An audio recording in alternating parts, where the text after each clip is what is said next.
Banyak yang mengenal kisah cinta Ali bin Abi Thalib dan Fatimah Az-Zahra yang sederhana, namun penuh bahagia. Banyak juga yang mendengar kisah Nabi Muhammad dan Aisyah yang hangat dan penuh canda. Tapi ada satu kisah cinta yang jarang diceritakan, kisah tentang seorang putri yang mencintai seorang pria yang tidak berada dalam iman yang sama. Dialah Zainab. Dan ini bukan kisah tentang kebahagiaan, tapi tentang pengorbanan. Dan satu pertanyaan, apakah cinta cukup untuk menyatukan dua hati jika iman memisahkan mereka? Di kota Makkah, di antara pasir dan waktu, cinta itu tumbuh. Zainab, putri Rasulullah, menikah dengan seorang pria bernama Abu Al-Ash. Bukan pernikahan yang penuh kemewahan, tapi penuh ketulusan. Mereka hidup bersama, saling mencintai, tanpa memandang perbedaan. Karena saat itu, iman belum menjadi batas. Namun, hidup tidak selalu berjalan tenang. Ketika Islam datang, semuanya mulai berubah. Zainab memilih untuk beriman.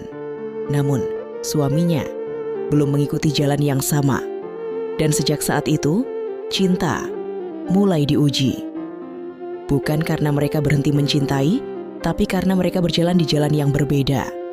Waktu berlalu, hingga datang hari yang mengubah segalanya. Perang terjadi dan Abu Al-Ash tertangkap.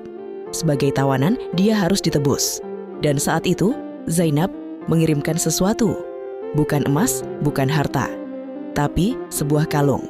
Kalung itu milik ibunya, kenangan yang sangat berharga. Dan ketika Rasulullah melihatnya, beliau kesim terdiam. Air mata jatuh perlahan. Sebagai Rasul, beliau harus adil. Tapi sebagai ayah, hati itu tidak bisa dibohongi. Dan saat itu, beliau bertanya kepada para sahabat, apa yang harus dilakukan?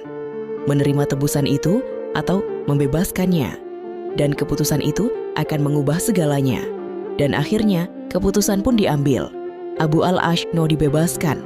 Namun, dengan satu syarat, Zainab harus kembali. Dan untuk kesekian kalinya, mereka harus berpisah. Bukan karena cinta mereka hilang, tapi karena iman belum menyatukan. Dan saat itu, cinta dikorbankan. Waktu berlalu, jarak memisahkan. Tapi cinta itu tidak hilang.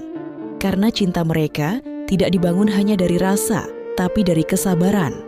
Dan akhirnya Abu Al-Ash kembali, bukan hanya sebagai suami, tapi sebagai seseorang yang telah beriman.